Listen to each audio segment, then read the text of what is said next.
The landlord goes to collect rent from a room on Dorset Street, Whitechapel. He knocks, but there's no answer. He looks through the window.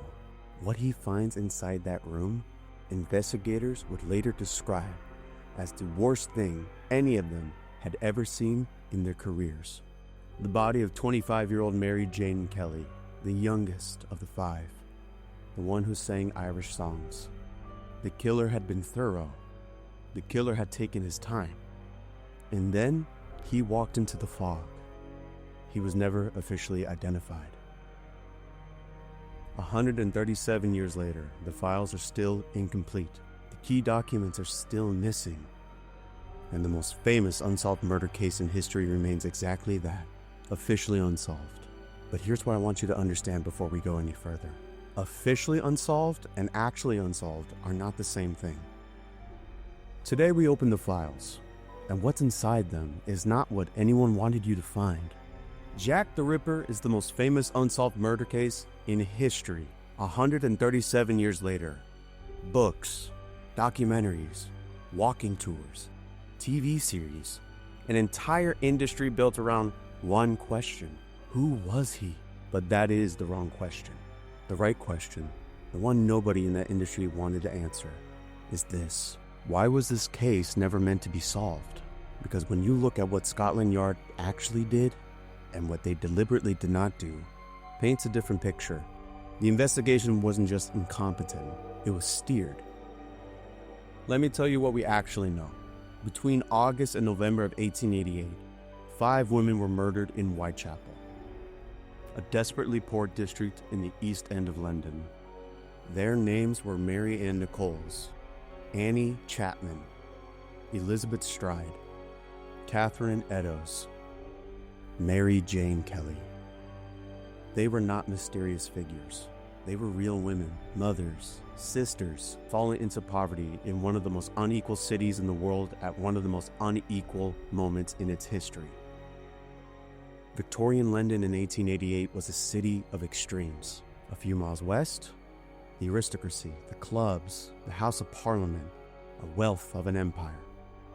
And a few miles east, Whitechapel, overcrowded slums, starvation wages, and women with no options and no safety net. The women Jack the Ripper killed lived at that intersection. They had nothing, and the city that surrounded them, in the most powerful city, in the most powerful empire on earth, did almost nothing to find the man who killed them. Now, we've all heard about Jack the Ripper. The fog, the gaslit streets, the mysterious letters, the unsolved mystery that has fascinated the world for over a century. What we haven't talked about is why it stayed unsolved, because the evidence suggests it didn't have to.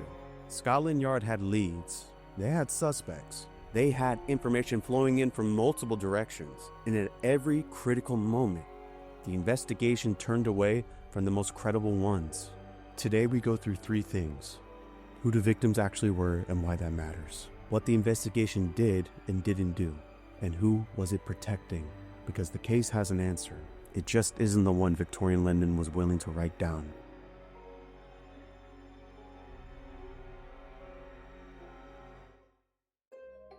The first thing that history did to Jack the Ripper's victims was erase them. Not their deaths. Their deaths became famous, but the women themselves, who they were, how they lived, what their lives looked like before that autumn, almost entirely gone. The story became about the killer, the mystery, the letters, the suspects.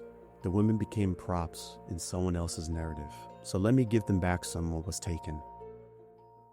Mary Ann Nichols was 43. She had 5 children. She had left her husband after years of poverty and was living in a common lodging house in Whitechapel, paying 4 pence a night for a bed when she had it. Annie Chapman was 47. She sold flowers and crochet work to survive. She had been ill. She recently had separated from her husband. She was trying to scrape together enough money for a bed the night that she was murdered. Elizabeth Stride was 44, Swedish-born. She had survived the sinking of a ship. She spoke multiple languages. She cleaned houses just to eat. Catherine Eddowes was 46. She had lived with a man for years. They weren't married, but by all accounts, it was a genuine partnership. She had just been released from a police cell where she had been held for being drunk. She was released at 1 in the morning, and she was dead by 2. Mary Jane Kelly was 25, the youngest, Irish. She had been in London for only a few years. By the accounts of people who actually knew her, she was described as cheerful. She sang Irish songs. 5 women, real lives, real histories, reduced almost immediately by the press, by the police, by the public, to their poverty and their profession. The Victorian press called them unfortunates, a euphemism that meant that they were considered disposable, that their deaths, in the language at the time and the priorities of the institution, a lower order of tragedy. And here's the layer that matters. The way that their deaths were categorized as the inevitable consequence of poverty, rather than as murders that demanded the full resources of the state. It directly shapes how the investigation was conducted. When the victims are considered unfortunate, the investigation becomes unfortunate too. Not incompetent by accident, inadequate by design. Every criminal case where the thoroughness of the investigation correlates with the perceived social value of the victim is running the same operating system that Whitechapel ran in 1888. The technology changes, but the calculus does not.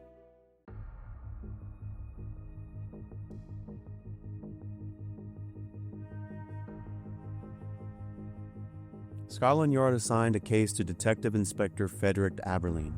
By most accounts, a capable detective. He interviewed hundreds of people. He followed dozens of leads.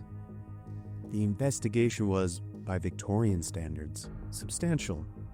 Let me tell you about the leads that went nowhere. John Pizer, known as Leather Apron, was an early suspect. He was a working-class man, and he was arrested, questioned, and released when his alibi checked out. The press had already destroyed his reputation. He was never the Ripper, but his arrest told the investigation and the public what kind of suspect they were looking for. Someone from Whitechapel, someone poor, someone from the margins.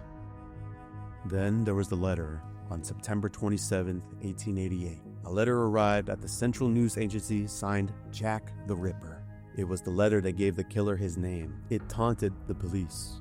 It promised more murders. Scotland Yard's own handwriting analysis later concluded privately that the letter was almost certainly a hoax, written by a journalist to sell papers. The investigation pursued it anyway for years. The hoax letter became the public face, while the more credible evidence quietly went cold. Now, here's where it gets specific. In November of 1888, just days after the final murder, a suspect emerged whose name kept appearing in private notes and correspondence of senior Scotland Yard officials. A man with medical knowledge. A man who had connections to Whitechapel. A man whose background placed him in proximity of all 5 murders. His name does not appear in the official investigation files. The Ripper files were sealed under the Official Secrets Act. When they were finally made available in stages over decades, researchers found something remarkable. The official case files are missing entire sections. Documents that should be there. Witness statements. Suspect assessments. Internal correspondence from the crucial weeks of the investigation are simply absent, not lost. The archival record shows they existed. They are gone. The spin history gave us was that Jack the Ripper was never caught because he was uniquely clever, an uncatchable phantom, a genius of concealment. The files suggest something less romantic. He wasn't uncatchable. He was at some level by someone protected. Now, I want to address something directly, because if you know anything about this case, you've probably heard about the DNA evidence. As recently as February of 2025, researchers published updated genetic analysis claiming to identify the killer as Aaron Kosminski, a Polish immigrant. He was a hairdresser, 23 years old at the time of the murders, a man who lived in Whitechapel itself. And I want to be honest with you about something, what the evidence actually is. The DNA came from a shawl that allegedly came from the Catherine Eddowes crime scene, except there is no verified chain of custody, no documented record that the shawl was ever actually there. It appeared at an auction house in the 1990s. with a private story that nobody has been able to independently confirm. The match itself is to a maternal line, not to Kosminski directly, which means it proves someone in his extended maternal family touched the shawl at some point. That pool of people is just far too large. Multiple geneticists has raised serious concerns about contamination and methodology. So, contested evidence. Genuinely contested. But here's what I find most interesting about it. Even if you accept the Kosminski identification completely, look at who he is. Poor, an immigrant, living at the absolute bottom of the social hierarchy of Victorian London. Exactly the profile the investigation was most comfortable pursuing from day one. And notice what that means for the story. If Kosminski was the killer, then the investigation still failed. They named him as a suspect. They never charged him. He was committed to an asylum and died there without ever being prosecuted. 5 women still never got justice. If Kosminski wasn't the killer, then the most famous piece of evidence in the entire case points conveniently downward, not upward. Either way, the files are still missing.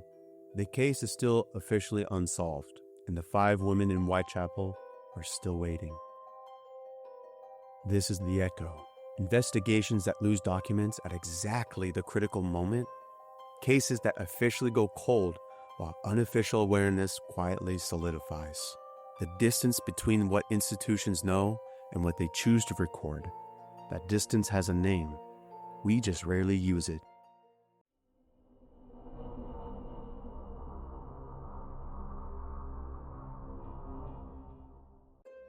Let me be precise about what I'm arguing and what I'm not. I'm not telling you who Jack the Ripper was.